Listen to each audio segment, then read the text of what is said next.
மரியாதைக்குரிய எம்ஜிஆர் அவர்களுடைய பாடல்கள் என்பது இன்புற்று மகிழவா அல்லது பின்பற்றி வாழவா என்கிற ஒரு அருமையான தலைப்பை கொடுத்திருக்கிறார்கள்.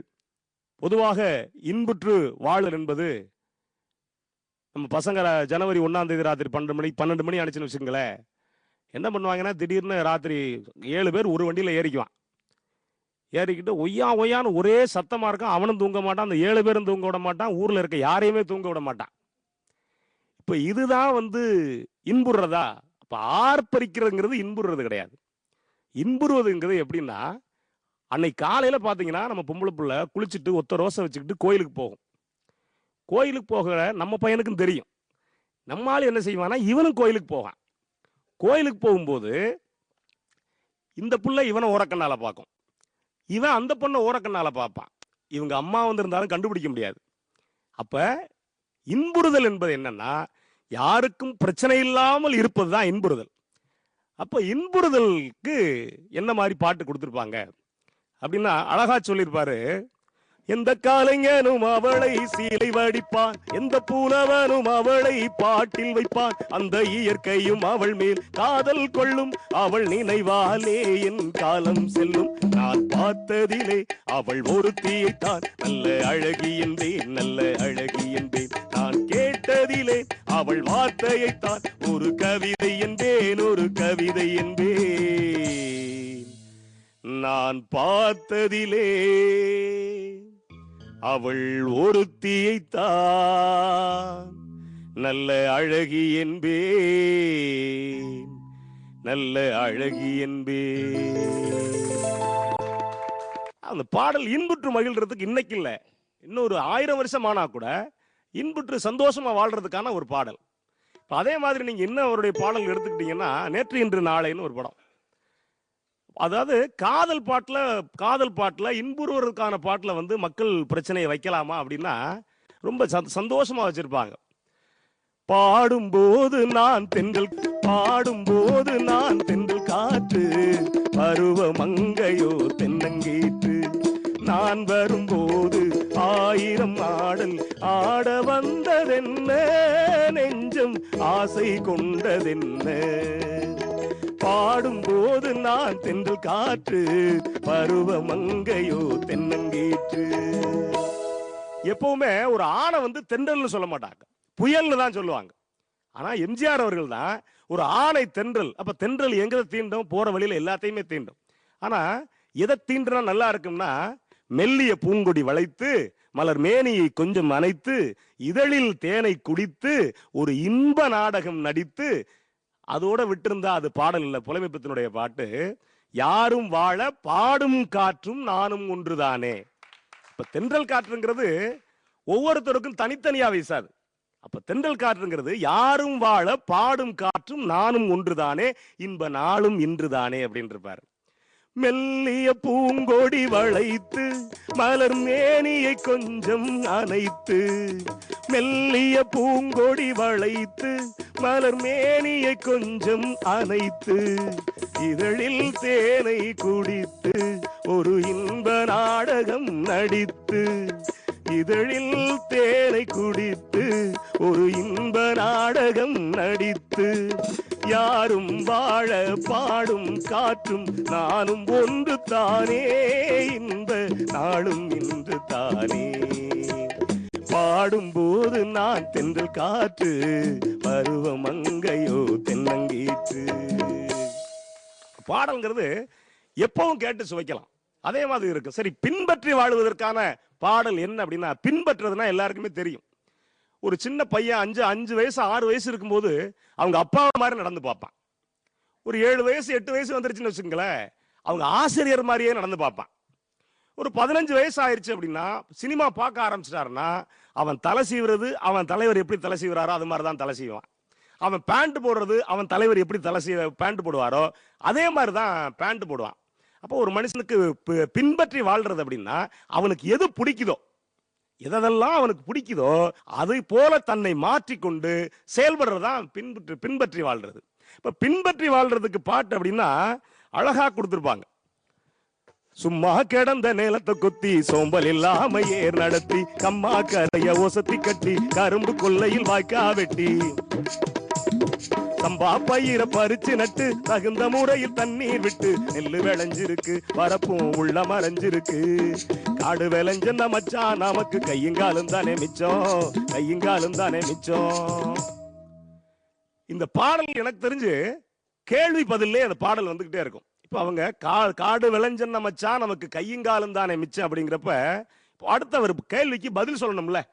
காடு விளையட்டும் பொண்ணே நமக்கு காலம் இருக்குது பின்னே காலம் இருக்குது பின்னே. வரிசையா கேள்வி பதிலாக ஒரு அடுத்த ஆரம்பிப்பாங்க. மாடா உழைச்சவன் வாழ்க்கையில பசி வந்திட காரணம் என்ன மச்சான், அவன் தேடிய செல்வங்கள் வேறு இடத்தினில் சேர்வதனால் வரும் தொல்லையடி. பஞ்ச பரம்பரை வாழ்வதற்கு இனி பண்ண வேண்டியது என்ன மச்சான், தினம் கஞ்சி கஞ்சி என்றால் பானை நிறையாது சிந்திச்சு முன்னேற வேணும் அடி சிந்திச்சு முன்னேற வேணும் அடி.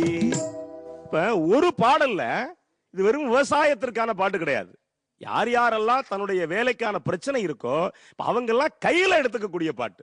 அப்போ ஒரு பின்பற்றி வாழ்றது அப்படின்னா ஒரு குறைகளை களைஞ்சு யார் யாருக்கு என்னென்ன தேவையோ, எனக்கு எது தேவையோ நான் எடுத்துக்கிறது, ஒவ்வொருத்தருக்கும் என்ன தேவையோ அப்படி அவங்களை எடுத்துக்கிறது. அப்போ ஒரு இந்த பின்பற்றி வாழவா அல்லது இன்புற்று மகிழவா அப்படிங்கிறப்ப எனக்கு தெரிந்து ஒரு நடிகர் ஒரு நடிகராக உச்சத்தில் இருப்பார், இல்ல இயக்கத்துல உச்சத்தில் இருப்பார், இல்ல ஒரு மிகப்பெரிய தொழில்நுட்ப கலைஞரா இருப்பாங்க, அப்படி இல்லைன்னா நீங்க ஒரு மிகச்சிறந்த மக்கள் தலைவரா இருப்பாங்க, ஒரு கொடை வள்ளலா இருப்பாங்க. எனக்கு தெரிந்து ஒரு மனிதர் இயக்குனராக, மிகச்சிறந்த நடிகராக, தொழில்நுட்ப கலைஞராக, அதே போல கொடை வள்ளலாக, ஒரு மக்கள் தலைவராக இருந்தார் என்றால் மரியாதைக்குரிய எம்ஜிஆர் அவர்களைத்தான் அந்த புகழ் முழுக்க சார். அதே போல ஒரு சில நடிகர்கள் வருவாங்க. அந்த நடிகர்கள் நடிக்கிறப்ப சோகம் நம்ம மனசுக்குள்ள அப்பி நம்மால அழுது தீர்த்துருவான். அந்த அளவுக்கு சோகமா ஒரு சில பேர் நடிப்பாங்க. ஒரு சில பேர் வந்தா துள்ளி குதிச்சு நமக்கே ஓடணும்னு தோணும் பரபரப்பா. ஒரு சில பேர் படம் பார்க்க எப்படி போவோம்னா அவன் காதல் படமா தான் இருக்கு இவர் நடிச்சா அப்படின்ட்டு ஒரு சில பேர் படத்தை பார்க்க போவோம். ஆனா எனக்கு தெரிந்து இன்றைக்கு கூட 1000ல் ஒருவன் படம் வந்துச்சுன்னா 2வது தடவை அந்த படத்தை ரீமேக் பண்ணி 2வது படத்தை அந்த படத்தை போடுறப்ப இன்றைக்கு கூட நீங்க ஒரு ரசிகன் அந்த சீட் நுனியில் அவனை உட்கார வைக்குது அப்படின்னா, ஒரு தலைவர் வந்த நடிகர் வரும்போது விசில் சத்தம் பறக்குது, அவனுடைய கைதட்டல் விண்ணை பிளக்கிற அளவுக்கு அதிரும் அப்படின்னா எனக்கு தெரிந்து மரியாதைக்குரிய எம்ஜிஆர் அவருடைய படம் தான் இன்றைக்கும் வசூலிலும் சாதனை படைத்துக் கொண்டிருக்கிறது, மக்களுக்கு ஏதாவது சொல்லிக் கொண்டிருக்கிறது என்கிற வகையில் 4 பேச்சாளர் பெருமக்கள் வருகை தந்திருக்கிறார்கள். இதில் மரியாதைக்குரிய எம்ஜிஆர் அவருடைய பாடல்கள் என்பது இன்புற்று மகிழவே என்று பேசுவதற்காக, பாடி பேசுவதற்காக பேராசிரியர் புதுக்கோட்டை சரவணன் அவர்கள் வருகை தந்திருக்கிறார்கள்.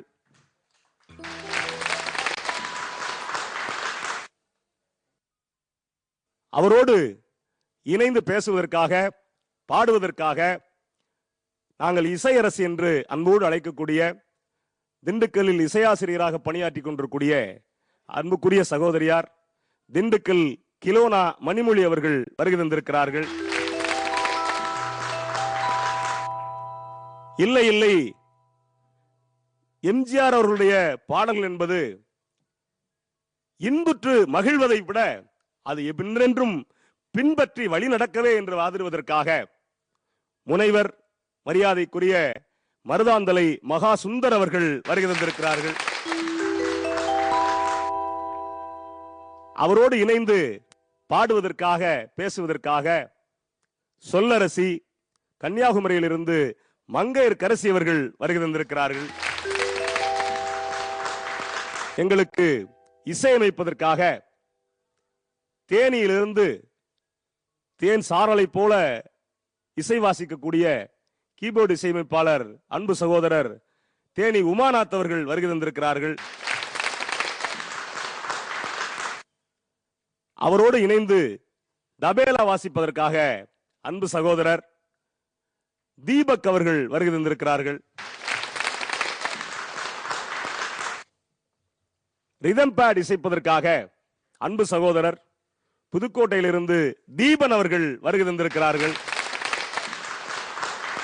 இத்தோடு என்னுடைய முன்னுரையை நிறைவு செய்து கொண்டு, முதலாவதாக எந்த வகையில் பார்த்தாலும் மரியாதைக்குரிய எம்ஜிஆர் அவருடைய பாடல்கள் என்பது என்றென்றும் இன்புற்று மகிழவே என்று வாதிடுவதற்காக அன்பு சகோதரர் பேராசிரியர் சரவணன் அவர்கள் வருகிறார்கள். தேடி சோறு நிதம் தின்று தினம் சின்னஞ்சிறு கதைகள் பேசி பிறர் வாட துன்பமிக உழண்டு நரை கூடி கிளப்பருவம் எய்தி கொடுங்கூட்டுக்கிரையெனப்பின் மாயும் சில வேடிக்கை மனிதர்களைப் போல நான் வீழ்வேல் என்று நினைத்தாயோ என்ற பாரதியின் வைர வரிகளை வணங்கி, வாழ்ந்தவர் கோடி மறைந்தவர் கோடி மக்களின் மனதில் நிற்பவர் யார்? 100 ஆண்டுகள் மட்டுமல்ல, இன்னும் 1000 ஆண்டுகள் ஆனாலும் மக்கள் மனதில் நிற்கக்கூடிய ஒரே தலைவர் மரியாதைக்குரிய மக்கள் தலைவர் எம்ஜிஆர் அவர்கள். அவருடைய பாடல்கள் என்றென்றும் இன்புற்று மகிழவே என்பதற்கு ஒரு சான்று என்னன்னா, பாடல்கள் என்பது மிக இனிமையா இருக்கணும், கேட்கணும் பாட்டு, அவ்வளவுதான். ஆமா, அதை ஒன்னும் பின்பற்றினா போன பாட்டை கேட்கும் போதே நாங்க பின்பற்றிக்குவோம், அவ்வளவுதான்.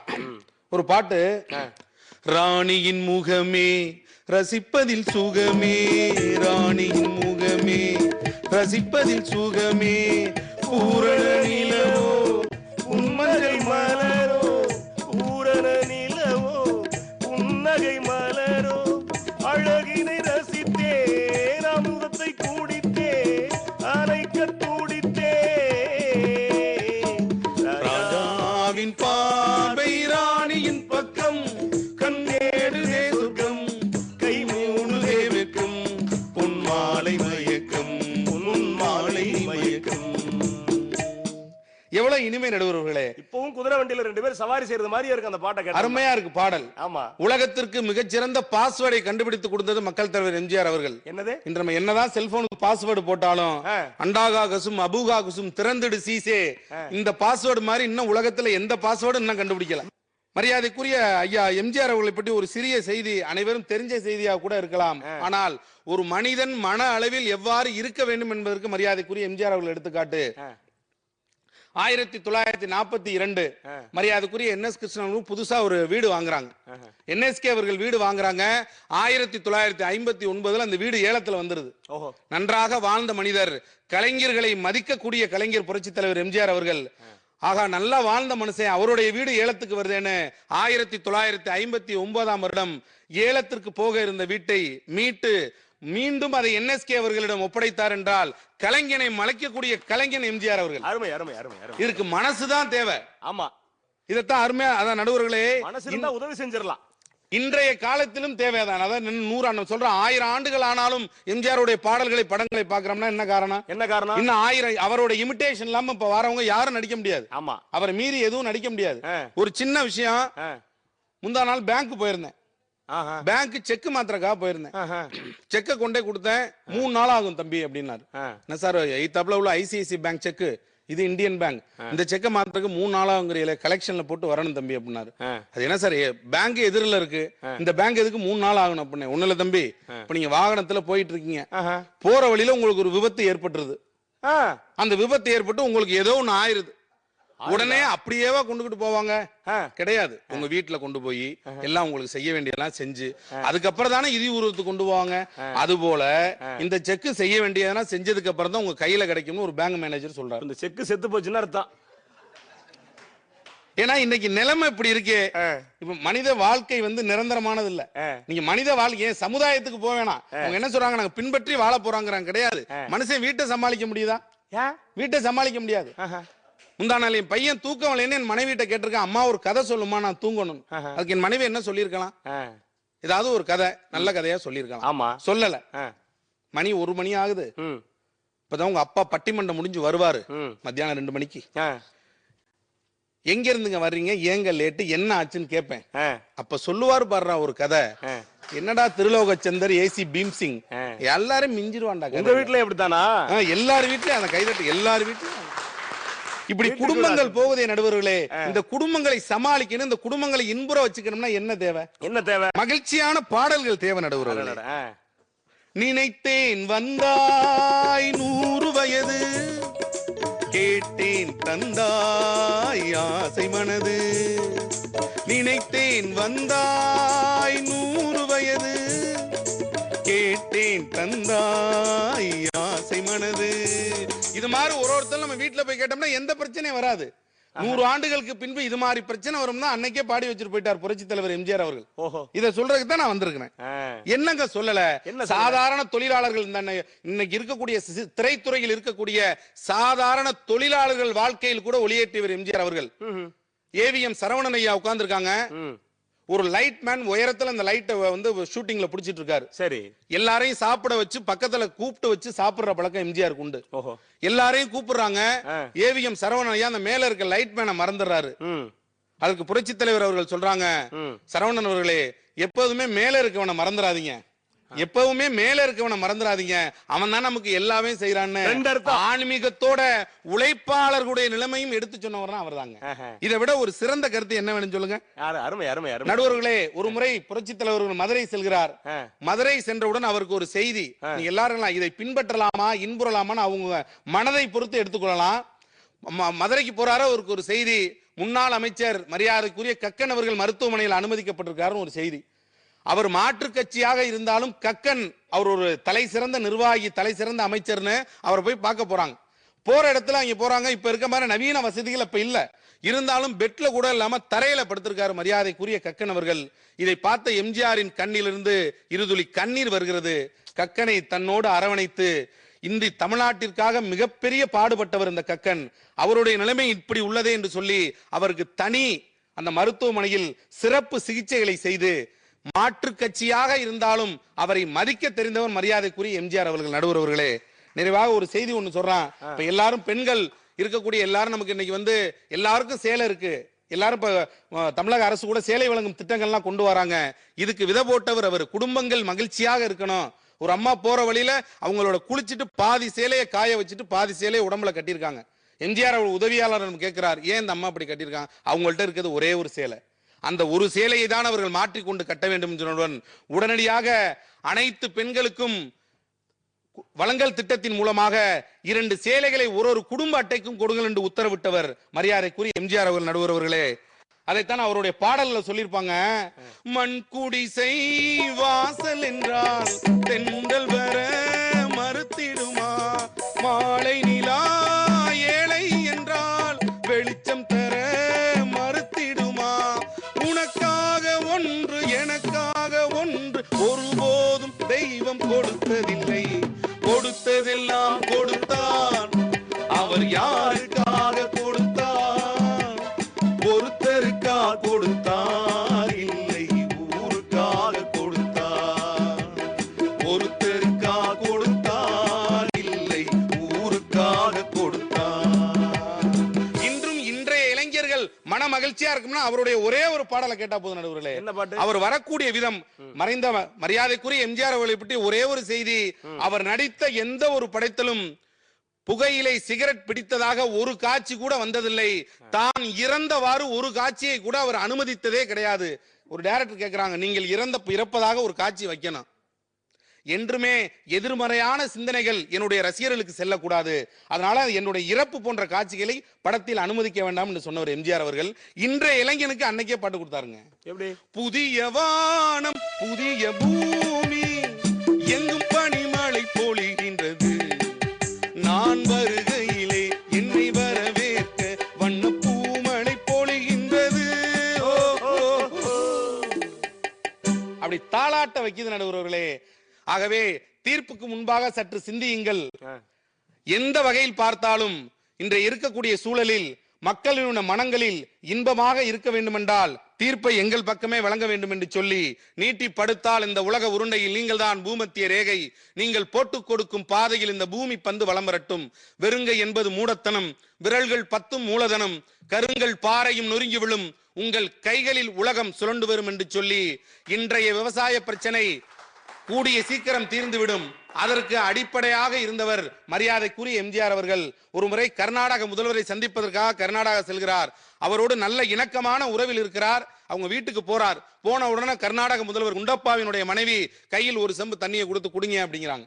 வந்தவங்களுக்கு தண்ணீர் கொடுக்கக்கூடியது மரபு, குடிங்கிறாங்க. அப்போது புரட்சி தலைவர் எம்ஜிஆர் அவர்கள் சொல்கிறார், என் மாநிலத்திற்கு தண்ணீர் தருவதாக உறுதி கொடுத்தால் உங்கள் வீட்டில் இந்த ஒரு செம்பு தண்ணீரை குடிக்கிறேன் என்று சொன்னவர் புரட்சித் தலைவர் எம்ஜிஆர் அவர்கள். ஆகவே எந்த வகையில் பார்த்தாலும் அவருடைய பாடல்கள் இன்புற்று மகிழவே என்ற நல்ல தீர்ப்பை தாங்கள் வழங்க வேண்டும் என்று சொல்லி வாய்ப்புக்கு நன்றி பாராட்டி விடைபெறுகிறேன். நன்றி, நல்வணக்கம். சொல்லும் போதே அவரை பற்றிய பல விஷயங்கள் சொல்லியிருக்காரு. ஒருத்தர் மனசு நோகாம பண்றது இருக்குல்ல, போகும்போது ஒரு சில பேர் ஒருத்தர் வீட்டுக்கு போனாலே ஏண்டான்னு தோணும், ஏண்டா அவன் வீட்டுக்கு போனோம்னு தோணும். அப்படி இல்லாம இன்னொரு மாநிலத்துக்கு போகும்போது கூட அவங்கள கடைபிடிக்கிற மாண்பு இருக்குல்ல, அது ரொம்ப முக்கியமானது. மரியாதைக்குரிய மக்கள், எம்ஜிஆர் என்ன செஞ்சாங்கன்னா, அன்பேவா படம் ஷூட்டிங் நடந்துட்டு இருக்கு சிம்லாவில். எதிர்த்தாப்புல சரோஜாதேவி அம்மா நிக்கிறாங்க, இவர் நிக்கிறாரு. இன்னும் உடனே திடீர்னு அந்த அம்மாவை பிடிச்சி தள்ளிடுறாரு. யாருமே யோசிக்கலாம், அந்த அம்மா 4 அடி தள்ளி போய் விழுந்துடுறாங்க. விழுந்துட்டு சுதாரிச்சு எழுந்திரிச்சிடுறாங்க. ஏன்னா இப்படி தள்ளி விட்டீங்க அப்படிங்கிறாங்க. சொன்னா திரும்பி பாக்குறாங்க, பக்கத்துல 2 தலை நாகம் கிடக்கு. அப்ப அவங்கள காப்பாத்துறதுக்காக அந்த நேரத்துல யோசிக்காம உடனே தள்ளி விட்டாரு. எப்படின்னு உங்களால முடியுது அப்படின்னாங்க. அதுக்கு அவர் சொன்னாரு, சமயோஜிதமாக முடிவெடுப்பு என்பது மனிதனுடைய வாழ்க்கையில் முக்கியமானது அப்படின்னாரு. இப்ப அந்த அளவுக்கு நல்லா சொல்லியிருக்காங்க. அதே குடும்ப விஷயத்தை சொல்லும்போது இன்னைக்கு இருக்க பிரச்சனையில என்னங்க மனுஷனுக்கு வந்து இன்புற்று ஜாலியா இருக்கணுங்க அப்படின்னு சொல்லியிருக்காரு. நீ பொதுவா ஒருத்தன் கல்யாணம் ஆயிடுச்சா ஆகலையான்னு ரொம்ப எளிமையா கண்டுபிடிச்சுக்கலாம். செல்போன் இன்னைக்கு செல்போன் இல்லாம எதுவுமே இல்லை. செல்போன் பேசுறத வச்சு ஈஸியா கண்டுபிடிச்சுக்கலாம். இப்ப செல்போனை எடுத்து 4 பேருக்கு முன்னாடி இருந்துட்டு சொல்லு வார்த்தை இல்லாம மட்டும் போட்டான்னா கல்யாணம் ஆகலன்னு அர்த்தம். இப்ப செல்போனை எடுத்துட்டு 2 நிமிஷம் பேசாம இருப்பான் அப்படின்னா அந்த அம்மா ஏதோ கெட்ட வார்த்தையில திட்டிக்கிட்டு இருக்குன்னு அர்த்தம். அந்த 2 நிமிஷம் கழிச்சு மறுபடியும் நம்மால ஏதாவது ஒரு வார்த்தை சொல்லி வையே அப்படின்ட்டானா மனைவி கிட்ட பேசுறான்னு அர்த்தம்.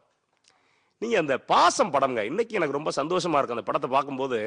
பாசத்துல ஏற்கனவே கம்பன் வரி போட்டிருப்பான், இவ்வண்ணம் நிகழ்ந்த வண்ணம் இனி இந்த உலகுக்கெல்லாம் உய்வண்ணம் அன்றி மற்றோர் துயர் வண்ணம் உருவதுண்டோ, மைவண்ணத்து அரக்கி போரின் மழை வண்ணத்து அண்ணலே உன் கைவண்ணம் அங்கு கண்டேன் கால் வண்ணம் இங்கு கண்டேன் அப்படின்னு இருப்பார் கம்பன். ராமனுடைய பராக்கிரமங்களை சொல்லும் போது அவனுடைய கைங்கிறது தாடகையை வதம் செஞ்சது, ராமனுடைய காலு அகலிகைக்கு சாப விமோச்சனம் கொடுத்தது. இப்ப அங்க சொல்லும் போது அதே விஷயத்தை எடுத்து எம்ஜிஆர் அவருடைய பாடலுக்கு கண்ணதாசன் போட்டிருப்பாரு காதலுக்கு. அதுலயும் நீங்க குடும்பத்துல முதலுறவு பாடல் இன்னைக்கு நீங்க அப்படி இருக்குமான்னு நீங்க யோசிக்க முடியாது. இன்னைக்கு அந்த பாட்டு ரொம்ப அழகா இருக்கும். மஞ்சள் வண்ண மேனி தொட்டு கொஞ்சம் மஞ்சள் வஞ்சி சிட்டு அஞ்சி அஞ்சி கெஞ்சும் போது ஆசை இல்லையா, மஞ்சள் வண்ண வெயில் பட்டு கொஞ்சம் வண்ண வஞ்சி சிட்டு அஞ்சி அஞ்சி செஞ்சும் போது ஆசை இல்லையா, நேர் சென்ற பாதை விட்டு நான் சென்ற போது நேர் சென்ற பாதை விட்டு நான் சென்ற போது வாவென்று அள்ளிக்கொண்ட மங்கை இல்லையா, பால் வண்ணம் பருவம் கண்டு வேல் வண்ணம் விழிகள் கண்டு மான் வண்ணம் நான் கண்டு வாடுகிறேன். அந்த வண்ணத்துக்கு இந்த வண்ணத்தை குடும்ப உறவுகள்ல போட்டு இன்னைக்கு சந்தோஷமா இருக்குதுன்னா அது புரட்சி தலைவர் எம்ஜிஆர் அவருடைய பாடல்கள் தானே. சரவணன் ரொம்ப அழகா சொல்லியிருக்காரு, இல்லை இல்லை அவருடைய பாடல்கள் என்பது என்றென்றும் பின்பற்றி வாழ்வதற்கே என்று பேசுவதற்காக பாடுவதற்காக அன்புக்குரிய மருதாந்தலை மகா சுந்தர் அவர்கள் வருகை தருகிறார்கள். வாங்க. உண்மையிலேயே மக்கள் திலகம் எம்ஜிஆர் அவர்களின் பாடல்கள் இன்புற்று மகிழவே என்று பேச வந்தவர் எங்கள் அணிக்கு பேசி சென்று இருக்கிறார். அவருக்கு என்னுடைய வணக்கத்தை தெரிவித்துக் கொள்கிறேன். எப்படி கேள்வி என்ன பார்க்கணும்னா, திரைப்பட பாடல்கள் இன்புற்று மகிழ அல்ல, மற்ற பாடல்கள் எல்லாம் சந்தோஷமா இருக்கிறதுக்கு. ஆனால் மக்கள் திலகம் ஏழைகளின் இதயங்களில் என்றென்றும் வாழக்கூடிய எம்ஜிஆர் அவர்களின் திரைப்பட பாடல்கள் இன்புற்று மகிழவா பின்பற்றி வாழவாங்கிறத கவனிக்கணும். கேள்வியை சரியா பார்க்கணும். எங்க வகுப்புல நான் கேட்டேன், டே இந்திரா எட்டயபுரத்தில் பிறந்தவர் யாருன்னு கேட்டேன். ஒரு பையன் இருந்துச்சு எங்க பெரியப்பா சான்கிறான். கேள்வி சரியா இருக்கணும். அவன் ஊரு எட்டயபுரம். அவன் இல்ல என்னடா அப்படி சொல்றேன் கேக்குறேன். எங்க பெரியப்பா சத்தியமா எட்டயபுரத்துல தான் பிறந்தாருங்கிறான். என்னங்க எம்ஜிஆருடைய பாடல்கள் இன்புற்று மகிழ மட்டுமா? 100 ஆண்டு விழாவை கொண்டாடி கொண்டிருக்கிறோம். 100 ஆண்டு அல்ல, இன்னும் 100 ஆண்டுகள் 1000 ஆண்டுகள் ஆனாலும் மக்கள் மனங்களில் நிலையாக இடம் பிடித்த ஒரு தலைவர் இருப்பார் என்று சொன்னால் அவர் ஏழைகளின் இதயக்கணியாக இருக்கக்கூடிய எம்ஜிஆர் அவர்கள். அவர் பாட்டெல்லாம் பாட்டே கிடையாது நடுவர் அவர்களே. கேட்டு அப்படியே இந்த காதுல வாங்கி இந்த காதுல விட்டுட்டு போகக்கூடிய பாட்டல்ல, அது பல்கலைக்கழகத்தில் வைக்க வேண்டிய பாடம். அதான உண்மை. என்னங்க ஒரு பாட்டு போதுமே. பாசம் என்னும் நூல் வழி வந்த பாசமலர் கூட்டம் ஆடும் அழகில் அமைவதுதானே வாழ்க்கை பூந்தோட்டம். பாசம் என்னும் நூல் வழி வந்த பாசமலர் கூட்டம் ஆடும் அழகில் அமைவதுதானே வாழ்க்கை பூந்தோட்டம். மூன்று தமிழும் ஓரிடம் நின்று பாட வேண்டும் காவியத்திலிருந்து. மூன்று தமிழும் ஓரிடம் நின்று பாட வேண்டும் காவிய சிந்து. அந்த நாள் நினைவுகள் எந்த நாளும் மாறாது. நாளை நமதே இந்த நாளும் நமதே. நாளை நமதே எந்த நாளும் நமதே. இது பாட்டாங்க. இது மக்களின் மனங்களில் கல்வெட்டு போல பதிய வேண்டிய பாடமா இல்லையா? நீங்க சொல்லுங்க பாப்போம். அருமை. எம்ஜிஆர் அவர்கள் கோழிக்கு முன் எழுந்து கொத்தடிமை போல் உழைத்து ஒருவேளை கூழுக்கும் வழியற்று வாழக்கூடிய ஏழை மக்களின் இதயங்களில் என்றென்றைக்கும் சிம்மாசனம் போட்டு அமர்ந்திருக்கிறார் என்று சொன்னால் காரணங்க. எல்லாரும் எப்படி கூப்பிடுவாங்க? வறுமையினால் கல்வி கற்க முடியாத 2.5 வயசில் தன்னுடைய தந்தையை இழந்த 7 வயசுல நாடக கம்பெனிக்கு பணிக்கு சென்ற கல்வி கற்க முடியாத எம்ஜிஆர் அவர்களைத்தான் அவருடைய ரசிகர்கள் வாத்தியார்னு கூப்பிடுவாங்க. ஏன்னா அவர் பாடினதெல்லாம் பாட்டுங்க. எப்படி ஒரு மனிதன் ஜெயிக்க வேண்டும்? எம்ஜிஆர் என்ன தெரியுமா? எம்னா மனித நேயம். இது சரியில்ல. இவரு இப்பவும் வெளியில மலைஜலம் கழிக்கிறாரா? தப்புதான். குரல் கொடுங்கள் பெண்களே, அதை கேட்கும் இந்த உலகமே. குரல் கொடுங்கள் பெண்களே, அதை கேட்கும் இந்த உலகமே. கதவை மூட பிறகு நோயை தடு, அறிவுபூர்வமாக சிந்திப்பாய். ஆடிக்காரனை தடுத்திடுவாய், வழிப்பறைக்கு வழி காட்டுவாய்.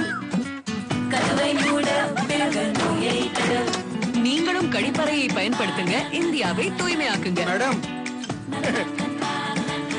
ஏன்னா கதவை மூடினா நோயை தடுக்கலாம். இது சரியில்ல. இவரு இப்பவும் வெளியில மலைஜலம் கழிக்கிறாரா? தப்புதான். குரல் கொடுங்கள் பெண்களே, அதை கேட்கும் இந்த உலகமே. குரல் கொடுங்கள் பெண்களே, அதை கேட்கும் இந்த உலகமே. கதவை மூட பிறகு நோயை தடு, அறிவுபூர்வமாக சிந்திப்பாய். ஆடிக்காரனை தடுத்திடுவாய், வழிப்பறைக்கு வழி காட்டுவாய். கதவை மூட பிறகு நோயை தடு. நீங்களும் கழிப்பறையை பயன்படுத்துங்க, இந்தியாவை தூய்மையாக்குங்க. மேடம், ஏன்னா கதவை மூடினா நோயை தடுக்கலாம். மக்கள் திலகம், மனசாட்சி. ஜீனா குரு, அவர்தான் வாத்தியார். ஜீனா கம்பீரம். ஆர்னா ரத்தத்தின் ரத்தங்களில் இதயங்களில் என்றென்றும் வாழக்கூடியவர் ராஜா, அவர்தான் மன்னாதி மன்னன்.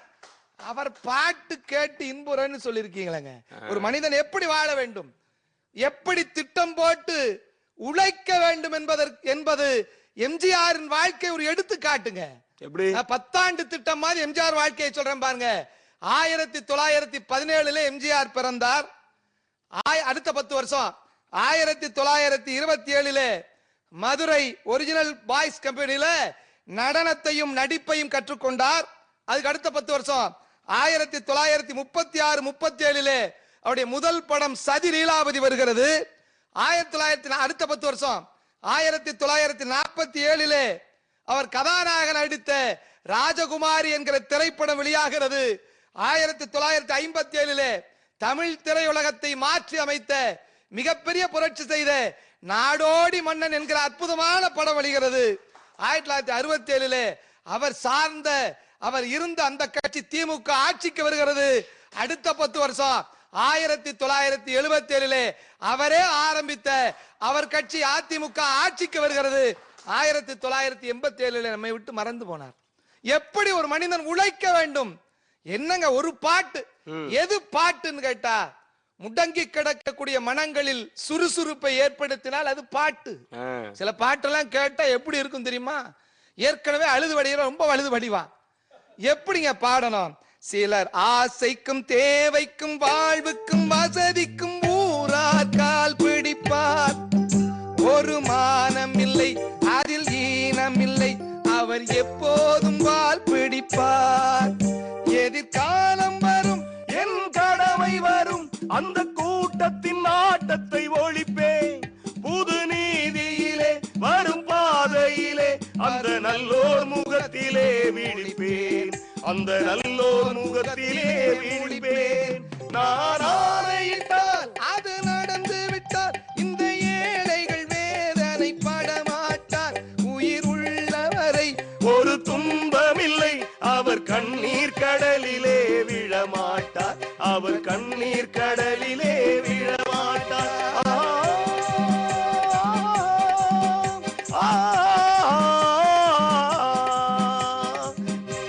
இது பாட்டுங்க. இத போய் கேட்டு இன்புறுவதற்குன்னு பேசுறதுக்கு உங்களுக்கு எப்படி மனசாட்சி வந்துச்சு? நீங்க இந்த பாட்டு அந்த ஒரு இசை போடுவாங்க, இந்த காடு வைப்பாங்க, அப்படின்ன உடனே நம்மால் வாள் எடுத்து சுரட்ட ஆரம்பிச்சிருவான். அந்த ஒற்றை அந்த சத்தம் கேட்ட உடனே எத்தனை கவிஞர்கள்ங்க, எத்தனை கவிஞர்களா இருந்தாலும் சரி, எம்ஜிஆர் அவர்களுக்கு பாட்டு எழுதும் போது தன்னை ஒரு புதிய மனிதனாக உருவாக்கி கொண்டு எழுதினார்கள் என்பதான சரித்திர சாதனை. எத்தனையோ கோட்டை, மேலக்கோட்டை, கீழக்கோட்டை, புதுக்கோட்டை இருந்தாலும் பட்டுக்கோட்டைக்கு இணையான ஒரு இலக்கிய கோட்டையை காட்ட முடியுமா? சின்ன பிள்ளைகளுக்கு எப்படிங்க சொல்லணும்? நான் சொல்றேன், பாடத்தை எல்லாம் பாடத்தோடு எம்ஜிஆர் அவர்களுடைய பாடத்தை சேர்த்து பாடமா வைக்கலாங்க. ஒரு பையன் என்ன பண்ணான்னா, வாத்தியாருக்கு தெரியாம 3 பேரும் சேர்ந்து சிகரெட் அடிச்சாங்க. வாத்தியார் பார்த்துட்டாரு. பார்த்துட்டு, சார் மன்னிச்சுங்க சார், தப்பு பண்ணிட்டோம். இல்ல உங்களை விட மாட்டேன் சார், நீங்க என்ன வேலை கொடுத்தாலும் செய்யறோம் சார், எங்களை மன்னிச்சிருங்க. என்ன வேலை கொடுத்தாலும் செய்வீங்களா? செய்வோம் சார். சாயந்தரம் தோட்டத்துக்கு வந்துரு, பெரிய தோட்டம் வச்சிருந்தார் வாத்தியார், வந்துரு அப்படின்னாரு. சார் எப்படியாவது எங்க அப்பா அம்மாட்ட சொல்லிடாதீங்க, டிசி கொடுத்துடாதீங்க, ஹெட்மாஸ்டர் சொல்லிடாதீங்க, எந்த வேலை கொடுத்தாலும் செய்யறோம்.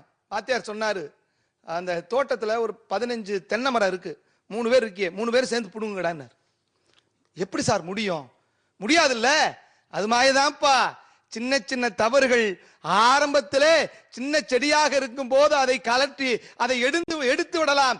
அந்த தவறுகள் பெருசானுச்சுன்னா எப்படி இந்த தென்னை மரத்தை உங்களால் உங்க 3 பேரால் எடுக்க முடியாதோ அதை போல தவறுகளையும் களைய முடியாது. இதை நான் சொல்றேன்ல, இதை பாட்டுல பட்டுக்கோட சொல்லி பாருங்க.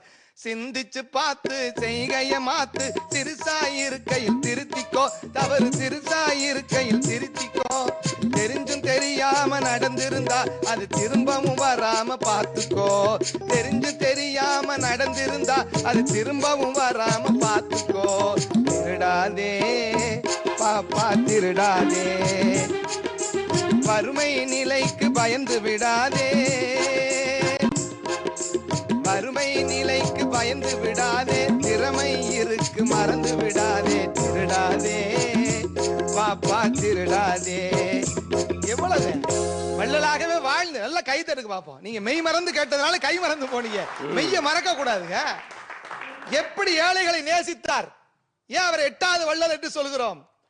முதலமைச்சராக வந்திருக்கிறார்.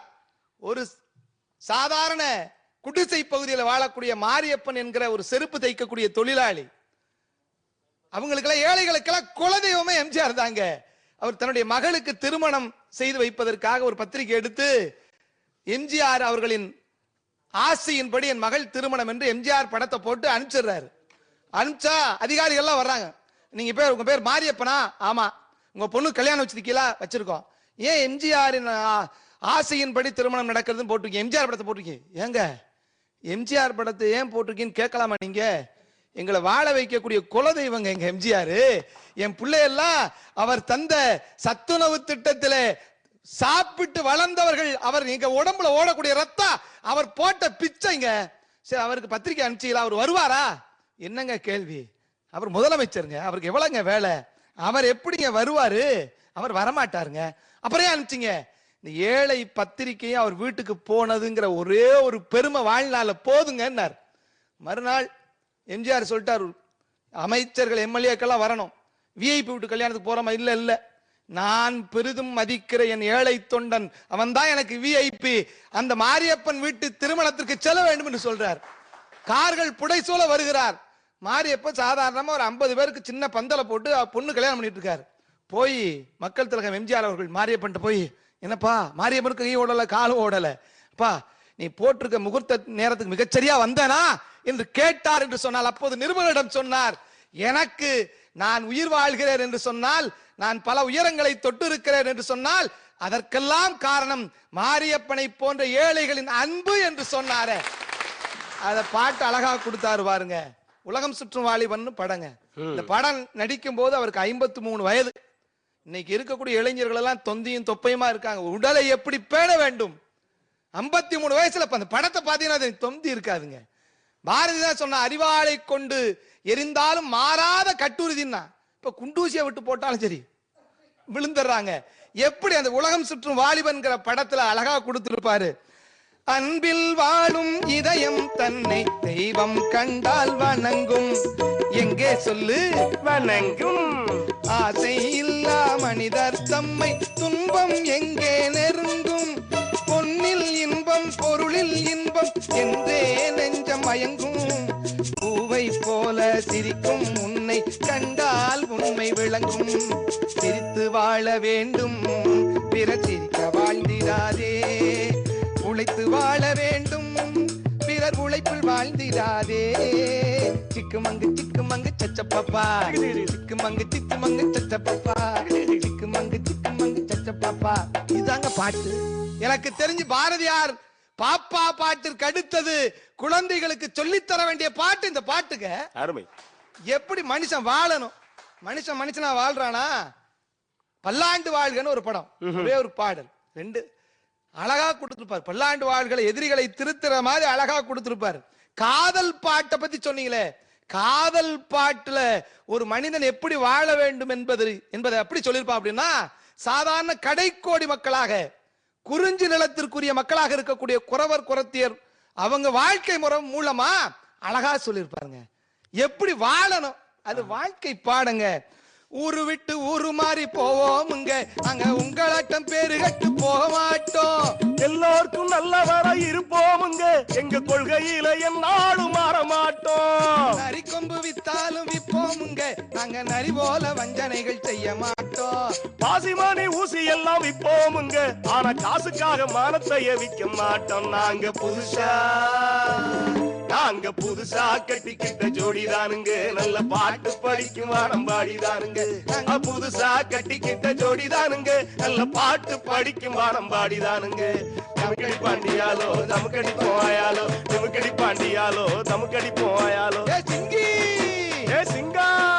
எந்த வகையில் பார்த்தாலும் எம்ஜிஆர் அவர்கள் பாடலாசிரியரையும் கவிஞரையும் இசையமைப்பாளரையும் வைத்துக் கொண்டு ஒரு எழுத்து கூட இந்த சமுதாயத்தில் பொழுதுபோக்குவதற்காக அமையக்கூடாது, இந்த சமுதாயத்தின் குறைகளை பழுது நீக்குவதற்காக என் பாடல் அமைய வேண்டும் என்று திட்டம் போட்டு வாழ்ந்து காட்டிய எம்ஜிஆர் அவர்களின் பாடல்கள் 100 ஆண்டுகள் அல்ல, 1000 ஆண்டுகள் கழித்தும் இந்த சமுதாயத்திற்கு வழிகாட்டும். நல்ல வாய்ப்பிற்கும் செவி சாய்ப்பிற்கும் நன்றி கூறி விடைபெறுகிறேன். நன்றி, வணக்கம். அருமை. நல்லா பேசியிருக்காரு மரியாதைக்குரிய மகா சுந்தர் அவர்கள். சொல்லும் போது பல பாடல்களை சொல்லிட்டு போனார். அதுவும் திருடாதே சொல்லிட்டு போனார். ஒரு நல்ல படம். அது என்ன செஞ்சிருக்காருன்னா, அந்த நேரத்துல படத்துக்கு பேர் வைக்கிறது கூட யோசிச்சு வச்சிருக்காங்க, எப்படி வைக்கிறது அப்படின்னு. ஒருத்தன் பிக் பாக்கெட் அடிச்சிடறான், அந்த பணத்தை பறி கொடுத்தவன் உறைஞ்சு அதோட இறந்து போயிடுறான். அதுல இருந்து கதை ஆரம்பிக்குது. ஆரம்பிக்கிற கதைக்கு பேர் வைக்கணும் அப்படின்னு நம்ம யூனிட்லயே சொல்றாரு. பேர் வைக்கணும், எழுதி கொடுங்க, எது நல்லா இருக்கோ அவங்களுக்கு 500 ரூபாய் பரிசு அப்படின்னு யூனிட்ல அறிவிச்சிட்டார். அறிவிச்சா எல்லாரும் எழுதி கொடுக்குறாங்க. மா லட்சுமண 2 எழுதி கொடுக்கிறார். 1 திருடாதே, இன்னொன்னு நல்லதுக்கு காலம் இல்லை, அப்படி 2 எழுதி கொடுக்கிறார். இவர் பார்த்துட்டு ஒன்னா பார்த்துட்டு திருடாதே டிக் பண்றார். அப்ப மகாலட்சுமணன் சொல்றாரு, இல்ல இதை விட நல்லதுக்கு காலம் இல்ல, நல்லா இருக்க தலைவரே அப்படிங்கிறார். அதுக்கு அவர் சொல்றாரு, நல்லா தான் இருக்கு. ஏன் படத்துல நல்லதுக்கு காலம் இல்லைன்னு தலைப்பு வச்சா ரசிகர்கள் பொதுமக்கள்லாம் என்ன சொல்லுவாங்கன்னா, தலைவரே சொல்லிட்டாருங்க நல்லது காலம் இல்லைன்னு, அப்ப இனி என்ன இருக்கு அப்படிப்பாங்க. ஆனா திருடாதேன்னு சொன்னா நான் ஒரு எச்சரிக்கை மணியை அடிப்பதை போல இருக்கிறது. எனவே இவனுடைய படத்தில் தலைப்பு கூட சரியாக இருக்க வேண்டும் அப்படி சொன்னது மக்கள் தலைவர் எம்ஜிஆர் அவர்கள். ரொம்ப நெறியான விஷயம். அதுல நீங்க நிறைய சொல்லிக்கிட்டே போகலாம். பாரதிய சொல்லுவாங்க, பாரதி வாழவே இல்லை என்கிறது பொருளாதாரம், அவன் சாகவே இல்லை என்கிறது சரித்திரம் அப்படிம்பாரு கவிஞர் நெல்லை ஜெயந்தா. ஆனா பசியோடு இருந்த பாரதி தான் தமிழுக்கு சோறு போட்டான். பொழுது புலர்ந்தது யாம் செய்த தவத்தால் அப்படின்னா பாரதி.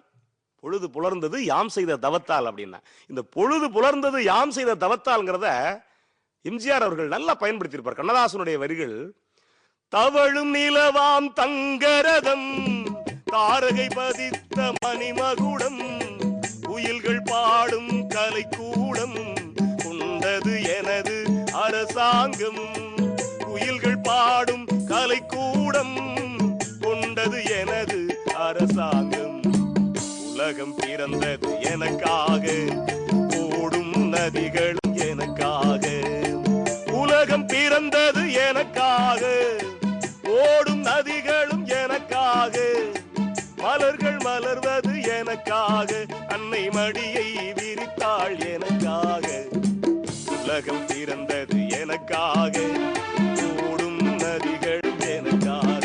ஆ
காட்டுல மரத்துக்கு கீழே குளக்கரையில செடிக்கு பின்ன மலை ஜலம் நீ கழிக்கிறாய், கழிவறையில் கொடுக்கிற தொல்லை பாராவுது பார சுத்தம் 4 பக்கமும். அதனாலதான் பாஸ் ஷட் தி டோர் அப்படின்னா, கதவை மூடு கண்ணா கதவை மூடு, கதவை மூடு பிறகு நோயை தேடு.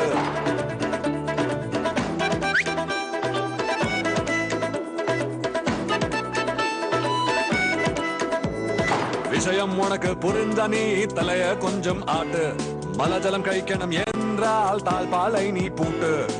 கழிப்பறையை பயன்படுத்துங்க, இந்தியாவை தூய்மையாக்குங்க.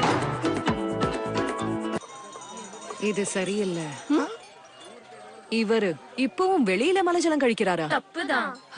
தப்புதான். குரல் கொடுங்கள் பெண்களே, அதை கேட்கும் இந்த உலகமே. குரல் கொடுங்கள் பெண்களே, அதை கேட்கும் இந்த உலகமே. கதவை மூட பிறகு நோயை தடு அறிவுபூர்வமாக சிந்திப்பாய் ஆடிக்காரனை தடுத்திடுவாய் கழிப்பறைக்கு வழி காட்டுவாய் கதவை மூட பிறகு நோயை தடு. நீங்களும் கழிப்பறையை பயன்படுத்துங்க, இந்தியாவை தூய்மையாக்குங்க. மேடம், ஏன்னா கதவை மூடினா நோயை தடுக்கலாம். முனைவர் VPMM சங்கர் தலைமையில் முனைவர் பழனிசெல்வி சங்கர் வழிகாட்டுதலில் VP முத்தையா பிள்ளை மீனாட்சி அம்மாள் மகளிர் கல்விக் குழுமம் கிருஷ்ணன் கோவில் ஸ்ரீவில்லிபுத்தூர் VPMM ஆர்கிடெக்சரல் கல்லூரி கவுன்சிலிங் கோட் 4679 எல்லாம் நிறைந்தது மகளிர் கல்விக்கென சிறந்தது. VPMM மகளிர் கல்விக் குழுமம் கிருஷ்ணன் கோவில் ஸ்ரீவில்லிபுத்தூர். தொலைபேசி இலக்கம் 0456328911 மற்றும் 045632890001. வாருங்கள் பெண்களே, ஜெயித்து காட்டுவோம்.